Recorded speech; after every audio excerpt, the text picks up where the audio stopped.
So could the tensions with North Korea actually be an opportunity for President Trump and the White House to initiate some bipartisan behavior? Our political panel weighs in on that next. Joining us now, Fatima Omara, former president of the Young Democrats of America, and David Hoppe, former chief of staff for Speaker of the House, Paul Ryan. So, David, how do you see it? Could the president, in fact, make some headway on bridging the gulf between the two parties? I think it's possible right here. The first thing is the people on Capitol Hill ought to cool the rhetoric just a little bit. Second thing is the BCA back in 2011 tied defense spending to non-defense discretionary spending arbitrarily.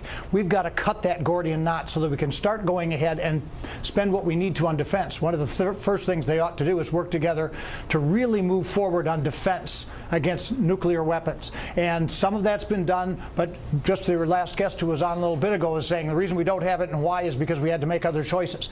We shouldn't have to make other choices to defend Americans. And that arbitrary tying of defense and non-defense discretionary has to be cut so that we can move forward very quickly on establishing and getting all the defensive weapons we need against nuclear arms. Fatima, you heard former vice presidential candidate, former Senator Joe Lieberman there, widely respected, especially on defense matters on Capitol Hill, saying that he kind of thought the president's language was okay.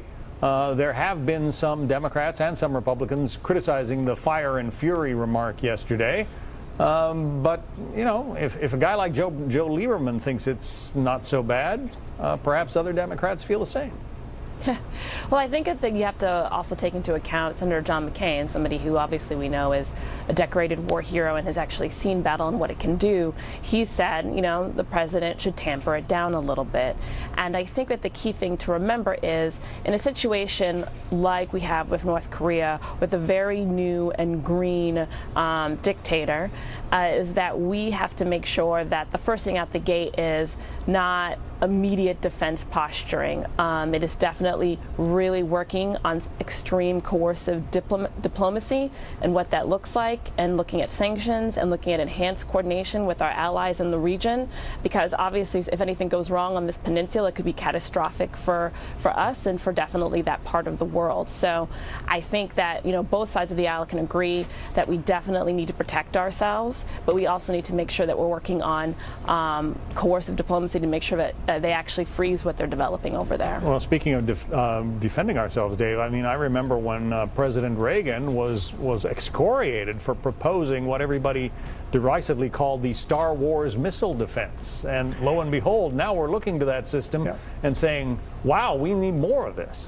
And since President Reagan, we really haven't had either Republican or Democrat presidents who have focused enough time and attention on defense and the weapons that we need to protect ourselves. There should be some boost phase weapon ability we have to stop some of these missiles in the boost phase. When they're going more slowly, they're easier to stop, and they're not coming into our atmosphere over U.S. cities. These are the type of things we've got to do. But the first thing we've got to do, and we can do it right here because we're now putting together the budget for FY18, is let's make sure we have the defense money we need, not only to serve our military people right now, our sailors, our Marines, our Army, our Air Force, but let's make sure we have what we need to try and defend the people of the United States. That hasn't been done. We've been skinnying it for years, and we've got to do that. We have time right now over the next 6-8 weeks as we move into funding for FY18 to do that. Fatima, very quickly, will Democrats be on board with that?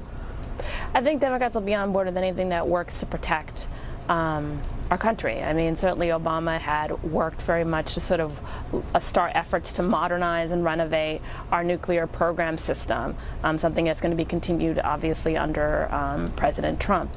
So I think whatever, make sure that we're protecting our nation, we're going to have to work together on it, absolutely. Fatima Omara and Dave Hoppe, good discussion. Thank you both. Thank you.